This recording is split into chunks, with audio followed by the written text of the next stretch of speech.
Alice in Borderland Season 2 akhirnya telah dirilis di Netflix dengan memiliki total 8 episode dan di series ini ada banyak sekali permainan baru yang mempertaruhkan nyawa para pemain. Untuk kalian yang belum nonton series Alice in Borderland Season 2, kalian harus nonton series ini terlebih dahulu biar kalian tidak kehilangan cinema experience-nya.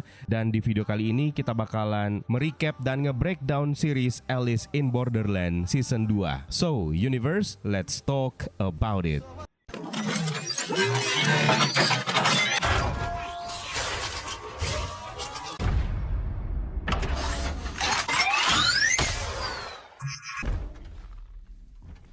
Sekali lagi kita pengen peringatkan buat kalian yang belum sempat menyaksikan series yang satu ini, sudah tersedia di Netflix untuk 2 season dan sepertinya sih sudah selesai ya. Oleh karena itu kita harus kasih spoiler warning terlebih dahulu karena setelah ini yang bakalan kita bahas adalah keseluruhan series Alice in Borderland Season 2.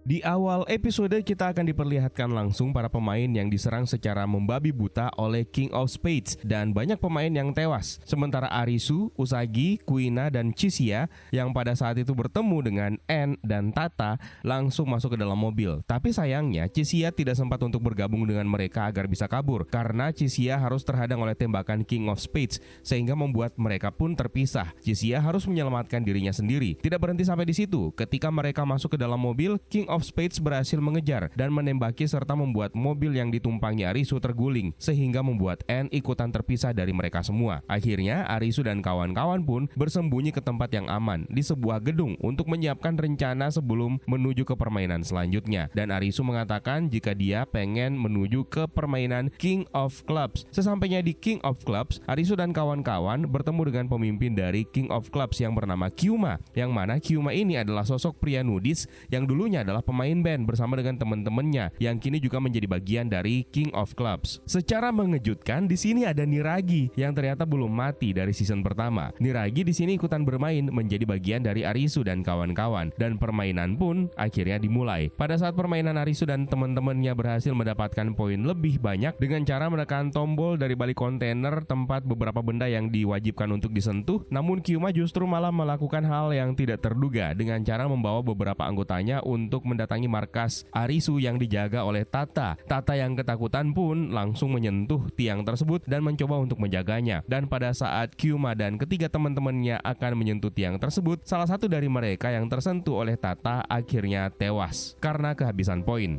Karena sudah ketinggalan poin cukup jauh, Arisu mau tidak mau mencoba untuk menyusun ulang rencana agar bisa menyentuh tiang milik Raja Keriting tanpa harus membuat mereka tewas dengan cara tidak mengaktifkan gelang yang mereka gunakan. Sayangnya, upaya tersebut tidak berjalan dengan mulus meskipun mereka akhirnya berhasil mempersempit jarak poin dengan musuh mereka. Menyadari poin mereka akhirnya tidak akan bisa dikejar oleh timnya Arisu, maka Kyuma memilih untuk berdiam diri dan tidak melakukan apapun. Sampai akhirnya hal ini membuat Arisu menjadi stres berat dan dia pun akhirnya pasrah setelah berterima kasih kepada semua orang, terutama untuk Tata yang telah menjaga markas dan tiang mereka. Disinilah Tata mengingat kehidupan sebelumnya, yang mana dia ini adalah sosok yang selalu ceroboh dan tidak dihargai dan pernah menyebabkan rekan kerjanya tewas setelah mencelakai tangannya. Disinilah Tata berterima kasih kepada Arisu dan memiliki ide gila dengan menghancurkan tangannya sendiri agar bisa melepas gelangnya yang memiliki banyak poin untuk menipu Kyuma. Hal tersebut pun dengan terpaksa harus dilakukan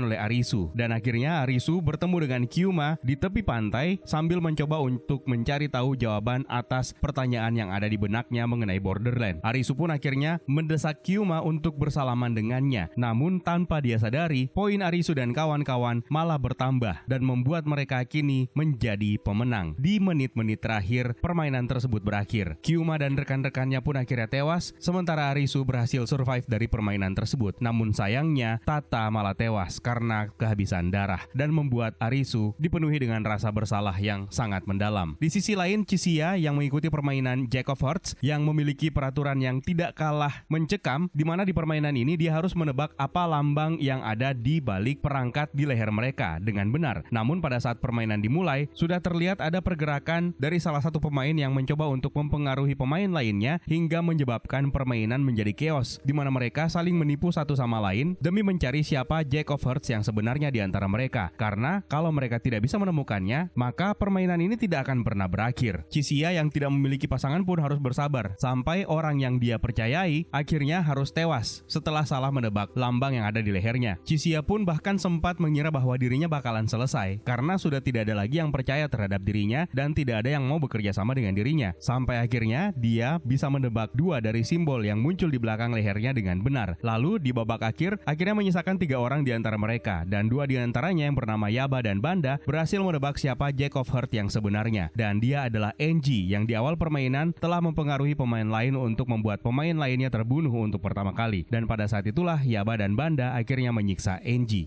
Chisia akhirnya berhasil selamat dari permainan tersebut dan dia kemudian bergabung untuk mengikuti permainan King of Diamond, yaitu sebuah permainan tebak angka secara random. Di sini Chisia mencoba untuk menggunakan psikologi Keiichi sebagai King of Diamonds, di mana Keiichi sebelumnya sudah ada di season 1 dan menjadi salah satu anggota dari Beach dan berhasil selamat dari permainan yang dibuat di dalam Beach tersebut. Pada saat permainan di King of Diamonds ini, satu persatu pemain tewas dan akhirnya hanya menyisakan Keiichi dan Chisia. Lalu dengan plot armornya, Chisia kembali berhasil memenangkan permainan karena Keiichi ingin melakukan satu kebaikan untuk terakhir kalinya. Kembali ke Arisu dan Usagi yang kini memisahkan diri dengan Kuina, yang mana Kuina berpisah untuk mencari Anne. Pada saat mereka berdua mencari makanan dan menangkap kelinci untuk dimakan, mereka berdua mendengarkan suara tembakan dan mendatangi lokasi tersebut hingga menemukan sekelompok pemain yang tewas. Pada saat itu Arisu melihat pemain yang tengah sekarat yang membuat mereka masuk ke dalam mobil van untuk menyaksikan rekaman video pita yang berisi seorang wanita yang mengingat momen sebelum mereka masuk ke dalam Borderland, yaitu pada saat adanya kembang api di siang hari. Namun sebelum wanita tersebut mengatakan kembang api, dia pun akhirnya tewas ditembak oleh King of Spades alias Raja Sekop. Setelah selesai menyetel rekaman tersebut, Arisu dan Usagi diserang oleh Raja Sekop sampai ke dalam hutan dan mereka berdua pun akhirnya terpisah. Arisu yang dalam keadaan terdesak diselamatkan oleh seorang yang misterius sampai akhirnya dia kembali bertemu dengan Aguni dan juga wanita yang menyelamatkan yang memakai panah yang bernama Heia. Mereka pun bermaksud untuk membunuh King of Spades dengan menjadikan Arisu sebagai umpan. Yang sayangnya meskipun King of Spades sudah hampir dikalahkan dengan persenjataan yang lebih advance, dia berhasil membuat Arisu masuk ke jurang dan membuat Aguni serta Heia terperosok di daerah yang jauh lebih rendah. Di sisi lain, pada saat Usagi mencari makanan, dia masuk ke dalam sebuah rumah yang ternyata di sana sudah ada anak kecil yang visanya tersisa tinggal 1 hari lagi, dan kalau besok dia tidak mengikuti permainan maka dia bakalan tewas. Usagi pun mengajak anak tersebut untuk ikut bermain dalam permainan Queen of Spades, dan disinilah akhirnya Usagi bertemu dengan Arisu kembali setelah Arisu mengikuti intuisinya bahwa Usagi memang mahir untuk memainkan permainan ini. Di awal match, poin mereka sempat berkurang dan hampir dikalahkan oleh Risa yang menjadi sosok Queen of Spades. Namun syukurnya Usagi yang kembali semangat bisa menyelesaikan permainan dan menyelamatkan anak kecil tersebut dengan berhasil menceramahi para pemain lain untuk segera berpihak kepada mereka, dan pada akhirnya mereka berhasil mengalahkan Queen of Spades. Lalu adegan beralih ke Anne, yang mana dengan sisa visa yang dia miliki, dia sempat meneliti anomali waktu yang terjadi di daerah tersebut. Semakin jauh dari pusat kota Tokyo, waktu juga akan semakin cepat, dan pada saat dia ingin melihat lokasi lain dari sebuah bukit, dia malah menemukan di luar sana hanya tersisa pegunungan dan jurang serta tebing tinggi tanpa batas. Kembali lagi ke Arisu dan Usagi, setelah berhasil memenangkan permainan, mereka menemukan reruntuhan stadion yang ternyata ada air panas, di mana di sana mereka berdua akhirnya berendam sampai menemukan gajah yang berpasangan dan mereka berdua pun akhirnya terlibat romansa. Setelah itu, Arisu dan Usagi menuju ke sebuah tempat yang sepertinya adalah pusat kota dan bertemu dengan Niragi serta Chisia yang masih selamat. Dan tanpa babi bu lagi, Niragi menembak Chisia. Di sisi lain, Kuina akhirnya bertemu dengan Anne dan mereka memainkan permainan sampai akhirnya mereka berdua kembali bertemu dengan Arisu dan kawan-kawan untuk bersatu mengalahkan King of Spades. King of Spades berhasil dikalahkan dengan melemahkannya menggunakan ledakan dari gas aerosol yang pada akhirnya ditembak mati oleh Aguni, namun menyisakan seluruh teman-teman Arisu termasuk Usagi kini dalam kondisi sekarat. Setelah itu permainan Queen of Hearts akhirnya dimulai, menjadi permainan terakhir yang harus diselesaikan oleh Arisu dan Usagi yang menuju ke tempat tersebut dan menemukan permainan ini adalah permainan croquet, yaitu semacam permainan bola baseball dengan 3 match, di mana pada awalnya mereka mengira permainan ini harus mereka menangkan. Namun ternyata peraturannya tidak seberat itu. Mereka cukup menyelesaikan permainan saja tanpa harus memikirkan siapa yang kalah dan siapa yang benar. Apalagi permainan permainan kroket itu bukan permainan yang populer di Jepang. Setelah menjalani permainan, ternyata ini adalah sebuah permainan psikologi dari Mira yang menjadi Queen of Hearts yang mencoba untuk bermain-main dengan Arisu, yang mana Arisu ini bertanya jika mereka berhasil memenangkan permainan, apakah mereka bisa kembali atau tidak ke dunia asalnya. Mira malah menjawab dengan berbagai jawaban yang cukup logis namun menyebalkan, dan akhirnya dia menjawab jika Arisu sebenarnya adalah pasiennya dan Mira adalah psikiater yang mengurusnya, serta Usagi juga merupakan pasien di rumah sakit jiwa tempat Arisu dirawat. Dari luar ruangan, Usagi terus memperhatikan Arisu dan Mira mengatakan jika semua yang telah terjadi adalah kejadian yang tidak nyata dan semua permainan yang sudah dijalankan hanyalah permainan dari pikiran mereka sendiri. Namun Usagi mencoba untuk membangunkan Arisu dengan memanggil namanya dan melukai tangannya sendiri, sehingga akhirnya Arisu sadar setelah sebelumnya sempat kehilangan harapan dan memilih untuk tidak melanjutkan permainan. Melihat tekad dan keteguhan hati dari Arisu dan juga Usagi, Mira pun akhirnya memutuskan untuk membantu Arisu menyelesaikan permainan, yang mana itu berarti Mira akan kalah dan seluruh permainan di Borderland ini pun akhirnya selesai. Seluruh pemain tersisa yang masih hidup akhirnya ditawarkan apakah mereka ingin menjadi warga negara di Borderland atau tidak. Semua rekan-rekan Arisu akhirnya memilih untuk tidak menerima tawaran dari Borderland tersebut, kecuali 2 orang, yaitu Banda dan Yaba, yang secara mengejutkan justru menerima tawaran untuk menjadi warga negara Borderland. Akhirnya Arisu siuman dan berada di rumah sakit yang ternyata pada saat sebelum mereka masuk ke Borderland, detak jantung Arisu berhenti 1 menit dan akhirnya bisa hidup kembali. Arisu pun keluar dari ruangannya dan mencoba untuk mencari minuman, dan pada saat dia pengen membeli minuman, dia bertemu dengan Usagi yang ternyata juga sudah bangun dari tidurnya dan mereka pun akhirnya berkenalan. Cerita berakhir dengan kemunculan sebuah kartu di sebuah meja dan kartu tersebut adalah kartu Joker. Jadi rupanya terjawab sudah kalau Borderland ini adalah dunia yang mirip seperti Limbo, dunia yang berada di antara dunia nyata dan dunia kematian. Borderland ini mengkopi bentuk realitas dunia nyata, dalam hal ini adalah Tokyo, karena kejadian jatuhnya meteorit adalah di Tokyo, dan di dunia ini akan diputuskan apakah orang-orang di dalamnya akan menuju ke dunia kematian atau dunia nyata, atau mungkin akan tetap bertahan sebagai penentu warga negara berikutnya untuk tetap bertahan atau tidak, atau bisa dibilang mereka akan menjadi pengadil. Fakta menariknya lagi, luka yang mereka derita di Borderlands mencerminkan luka yang mereka derita di kehidupan nyata akibat jatuhnya meteorit tersebut. Seperti misalnya Heya yang kehilangan 1 kakinya. Di Borderland, ternyata di dunia nyata, kakinya memang harus diamputasi. Tidak hanya luka di fisik yang mereka terima di Borderlands, ikatan emosional di antara karakter-karakter ini pun juga akhirnya menjadi ikatan emosional yang akan terbangun di dunia nyata. Seperti misalnya Chisiya dan Niragi, Arisu dan Usagi, dan Heya yang menatap Aguni yang sedang sekarat di dalam ruang perawatan. Karakter-karakter utama kita juga semuanya terlihat di Shibuya pada saat kejadian tersebut berlangsung, termasuk Tata yang menjadi supir, juga ada Kuina, Usagi, Heya, Aguni, dan juga Matter yang juga ikut muncul dalam season kedua ini dalam bentuk halusinasi yang selalu mengganggu Aguni di Borderland, yang mana itu menjadi metafora hubungan mereka berdua di dunia nyata sebelumnya. Lalu ada Chisiya yang merupakan seorang dokter, Niragi, lalu ada En yang juga merupakan seorang petugas polisi forensik, dan ada Usagi. Pada saat pertanyaan pilihan di akhir permainan, En tidak bisa membuat pilihan apakah dia akan menolak tawaran untuk menjadi citizens atau justru menerima tawaran tersebut karena dia berada dalam kondisi sekarat dan tidak bisa berbicara. Namun kenapa dia bisa hidup dan akhirnya selamat di dunia nyata? Maka kita akan kembali ke Borderland lagi pada saat mereka berdua dihadapkan pertanyaan menerima atau menolak tawaran untuk menjadi citizen di Borderlands. Kondisi En yang tidak memungkinkan untuk membuat pilihan akhirnya digantikan oleh Kuina yang memberikan penolakan 2 kali. Kuina menolak untuk dirinya sendiri, lalu kemudian Kuina memegang tangan En yang dalam kondisi sekarat dan seolah menegaskan bahwa En juga harusnya menolak tawaran tersebut, yang mana hal tersebut secara otomatis akan membuat Kuina menggantikan posisi En untuk menjawab pertanyaan dari Borderlands. Itulah kenapa akhirnya di dunia nyata En akhirnya bisa diselamatkan melalui tindakan medis meskipun masih dalam keadaan tidak sadarkan diri. Kita review sedikit dari Alice in Borderland season kedua ini. Awalnya season kedua berlangsung dengan sangat menjanjikan dan tidak butuh waktu lama untuk memperlihatkan adegan seru dan menegangkan langsung di episode pertama ketika karakter-karakter utama kita menghadapi King of Spades. Permainan ini berlangsung sama seperti dengan permainan di season pertama di episode kedua. Namun sayangnya tingkat dramatisasinya justru jauh lebih menyesakan di season pertama dibandingkan dengan season kedua ini. Sebagai contoh, permainan King of Spades tadi memang sebenarnya jauh lebih mematikan dengan batasan area yang tidak memiliki ujung. Ini justru membuat permainan Spades di episode kedua season pertama justru jauh lebih mematikan didirikan di sebuah gedung dan tidak ada yang boleh keluar dari gedung tersebut untuk menghadapi lawan mereka yang berkepala kuda. Di sini pun yang menyelesaikannya adalah orang yang sama, yaitu Aguni yang dibantu oleh Arisu dan juga Usagi, yang akhirnya membangun aliansi bersama-sama di season kedua ini. Batasannya inilah yang justru menjadikan permainan Spades angka di season 1 malah lebih menakutkan dan menegangkan dibandingkan dengan permainan dari Raja Spades sendiri. Lalu sama halnya dengan season 1, season kedua juga diakhiri oleh sosok Mira. Awalnya kita mengira kalau Mira ini akan menjadi raja atau ratu terakhir yang akan mereka hadapi dan akan sangat menakutkan.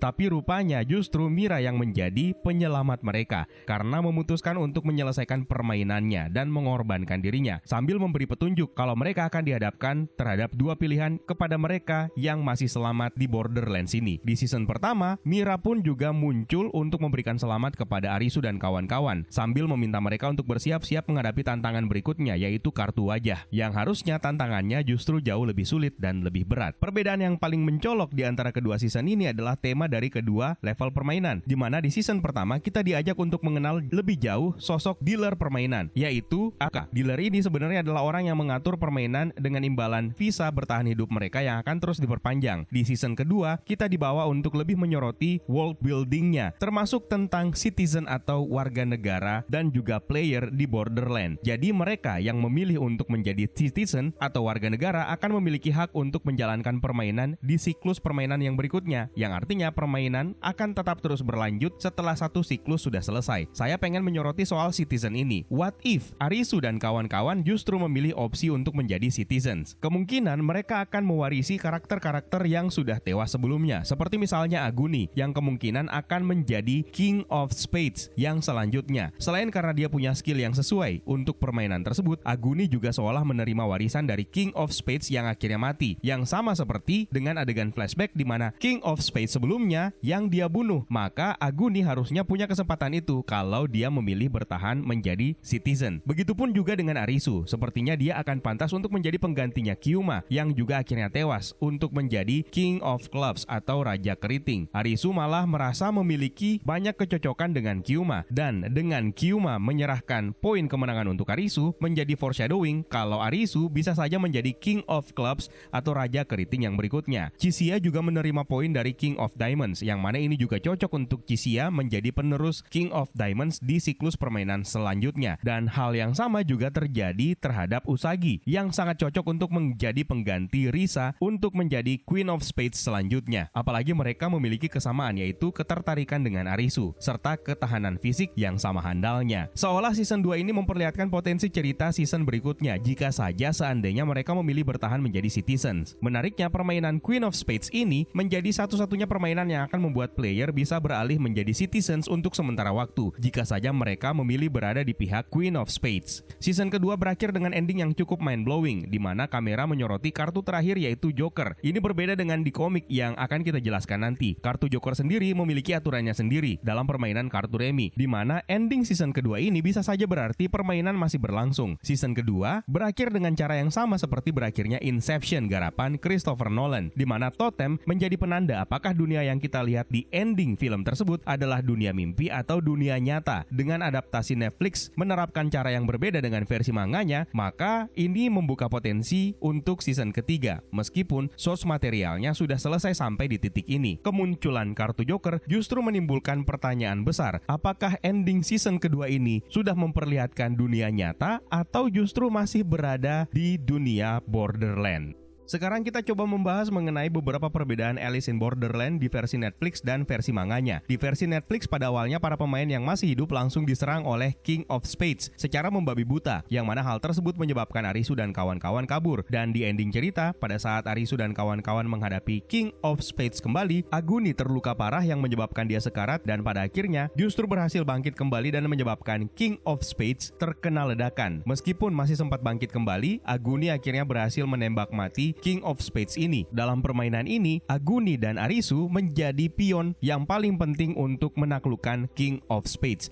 Sedangkan di versi manganya, King of Spades tidak menghadapi Arisu, melainkan menghadapi Aguni, Dodo, dan juga beberapa pemain lain dalam sebuah gedung dan menyebabkan para pemain lain tewas. Senjata yang digunakan pun juga berbeda. Aguni di versi Netflix memakai senapan laras panjang yang mirip seperti M4 dan Arisulah yang terjatuh dari tebing, sedangkan di versi manga, Aguni memakai shotgun dan juga pistol untuk menghadapi King of Spades, dan Dodo lah yang terjatuh dari atas gedung ke jalanan yang dibanjiri oleh air, dan King of Spades juga dibunuh oleh Aguni, namun bukan di bekas sisa ledakan, melainkan di atas bis yang di sekitarnya tergenang oleh air. Dan untuk permainan King of Clubs atau Raja Keriting yang mengharuskan mereka mendapatkan poin lebih banyak, dalam versi Netflix, Kyuma digambarkan sebagai pria keren yang absurd dan tidak memakai pakaian sehelai pun, dan ini juga sama seperti di versi manganya. Lalu pada adegan ketika Tata mencoba melepaskan gelang yang dipakai dengan menggunakan pintu kontainer, di saat Arisu mencoba untuk melepaskan gelang tersebut, adegan tangan Tata tidak diperlihatkan dan langsung di skip. Untuk versi manganya, Kyuma memiliki gambaran karakter yang jauh lebih nyeleneh dan tidak keren sama sekali seperti di versi Netflix ini. Dan pada saat Arisu mencoba untuk melepaskan gelang dari tangan Tata, hancurnya tangan Tata diperlihatkan dengan sangat jelas, dan akhirnya hal tersebut membuat Tata mendapatkan pendarahan yang cukup fatal dan dia pun akhirnya tewas. Kemudian di versi Netflix, Chisiya harus terpisah dari teman-temannya dikarenakan tidak sempat masuk ke dalam mobil yang dikendarai oleh Tata, dan dia harus kabur dan mengikuti game yang lain. Game pertama yang diikuti oleh Chisiya adalah sebuah permainan yang mengharuskan para pemain mencari Jack of Hearts yang bersembunyi di antara mereka, yang ternyata identitas Jack of Hearts adalah Enji. Sedangkan di versi manganya, Chisiya tidak mengikuti permainan ini, melainkan mengikuti permainan dari Jack of Diamonds, yaitu sebuah permainan mahjong, dan pada akhirnya dia memenangkannya, lalu kembali mengikuti permainan lainnya, yaitu King of Diamonds, yaitu permainan tebak angka sama seperti yang ada di versi Netflix. Kemudian pada saat Arisu dan Usagi mandi bareng, mereka berdua akhirnya berciuman, namun hubungan mereka hanya sebatas sampai di situ saja. Sementara dalam versi manganya, mereka justru skidi papap, yang menjadikan hubungan emosional di antara keduanya malah justru semakin dekat. Lalu untuk permainan kejar-kejaran yang dimainkan oleh para peserta di permainan checkmate yang mengharuskan mereka mengejar satu sama lain, itu tidak ada di versi manganya. Namun permainan ini cukup bagus karena kita akan melihat berbagai stunt yang dilakukan oleh Usagi ketika melompat ke berbagai lokasi, dan penampilan Queen of Spades yang skillnya justru ternyata mampu menandingi Usagi dan bahkan jauh lebih hebat daripada Usagi. Kemampuan yang sama pernah diperlihatkan oleh Usagi di season pertama episode kedua. Lalu pada adegan di mana Arisu dan Usagi mencoba untuk mencari makan, mereka dikagetkan dengan suara tembakan yang ternyata tembakan tersebut berasal dari lokasi yang tidak jauh dari tempat mereka, dan pada saat mereka berdua menyusuri lokasinya, Arisu dan Usagi menemukan sebuah kamera video analog yang di sana dia menyetel sebuah video yang berisikan tentang kejadian yang telah dialami beberapa pemain, di mana ternyata ada salah satu pemain yang mengingat momen sebelum mereka masuk ke Borderlands, yang sebelum momen tersebut dia mengingat kejadian kembang api, dan pemain tersebut pun akhirnya ditembak oleh King of Spades. Nah, di versi manganya, Arisu tidak mendapatkan kamera analog, melainkan sebuah handycam yang juga merekam momen dan kejadian yang sama. Pada permainan Queen of Hearts, di versi Netflix, Arisu harus menghadapi Mira yang mempermainkan psikologisnya mengenai pertanyaan apakah dia akan bisa kembali jika memenangkan permainan ini. Dan di situ, Mira malah mempermainkan Arisu dengan memberikan jawaban-jawaban aneh, seperti mereka ada di ratusan tahun di masa depan setelah perang nuklir. Lalu mereka sebenarnya hidup di dunia virtual reality, dan bahkan semua ingatan dan permainan-permainan yang telah dilakukan oleh Arisu hanya ada dalam pikirannya. Dan Mira sebenarnya adalah seorang dokter psikiater yang harus mengurus Arisu, namun Arisu berhasil keluar dari pikiran-pikiran psikologis tersebut dengan suara Usagi yang juga diikuti dengan tindakannya melukai tangannya sendiri dan berhasil mengalahkan Mira. Lalu ditawarkan apakah mereka akan menjadi warga Borderland atau menolak. Arisu dan teman-temannya pun ikutan menolak hal tersebut dan kembali ke dunia aslinya, namun ingatan mereka mengenai Borderland hilang. Setelah siuman, Arisu membeli minuman di rumah sakit yang pada saat itu juga dia bertemu dengan Usagi yang ternyata tidak mengingatnya. Disitulah dia dan Usagi memulai hubungan dari awal kembali. Sedangkan di versi manganya sebenarnya sama saja, namun bedanya pada saat dia menghadapi Mira, Arisu di sini malah harus menghadapi berbagai macam kenyataan-kenyataan buruk yang pernah dia lalui di dunia sebelumnya, di mana dia memang menghadapi hal-hal buruk dan terus masuk ke dalam pikirannya sendiri dan hampir larut dalam ingatan tersebut secara mendalam. Dan syukurnya dia melihat jendela, lalu kemudian mendengarkan suara Usagi yang membuat dia bisa keluar dari pengaruh pikiran yang diciptakan oleh Mira tersebut. Dan setelah menang menghadapi permainan psikologis Mira ini, akhirnya Mira kalah dan Arisu memenangkan permainannya. Namun setelah memenangkan permainan tersebut, Arisu bertemu sosok entitas hitam yang tidak lain tidak bukan, digambarkan sebagai kartu Joker yang mempertanyakan Arisu apakah dia entitas jahat atau baik, dan Arisu langsung mengetahui kalau sosok tersebutlah yang mengontrol Borderland, dan sosok ini digambarkan sebagai tukang perahu. Pada akhirnya, dia dan teman-temannya menolak menjadi warga dan diantarkan oleh sosok Joker tersebut dengan menggunakan perahu menuju ke dunia nyata. Nah, sosok Joker di ending versi Netflix ini tidak dimunculkan dan hanya dimunculin kartunya saja seperti yang kita jelaskan sebelumnya. Ada beberapa teori fans mengenai ending dari Alice in Borderland Season 2 ini. Teori yang pertama adalah permainan di dalam Borderland ini benar-benar telah selesai karena Arisu dan teman-temannya kehilangan ingatan mereka setelah siuman, yang mana ini sama seperti di manganya. Dan kartu Joker yang dimunculkan di ending hanyalah sebuah simbolisme bahwa sosok simbol kartu Joker lah yang memiliki kontrol penuh atas permainan di Borderland, dan dialah yang telah membawa Usagi, Arisu, dan kawan-kawan untuk kembali ke dunia nyata. Lalu teori yang kedua menyebutkan jika permainan ini sebenarnya belum benar-benar selesai dan akan ada permainan lain yang harus dihadapi, entah itu oleh Arisu dan kawan-kawannya atau pemain lain yang kembali akan menjadi korban jatuhnya meteorit di sekitar rumah sakit tersebut. Saya sendiri lebih cenderung mempercayai teori yang pertama karena manganya sendiri memang sudah selesai sampai di titik ini dan tidak memiliki sequel atau bahkan spin-off. Pemilihan kartu Joker di ending season kedua ini sendiri juga terlihat mengambil inspirasi dari sosok Joker Arthur Fleck, di mana kejadian yang terjadi di film Joker garapan Todd Phillips sebagian besar berlangsung dalam delusinya saja, yang mana ini senada dengan permainan psikologis yang dimainkan oleh Mira yang sempat membawa kesadaran Arisu menuju ke sebuah rumah sakit jiwa. Nah, itu dia breakdown dan ending explanation dari Alice in Borderland Season 2 yang sekarang sudah bisa kalian streaming di Netflix. Kalau kalian punya teori lainnya atau mungkin punya penjelasan yang lain mengenai season kedua Alice in Borderland ini, jangan sungkan tuliskan di kolom komentar di bawah ya, Universe.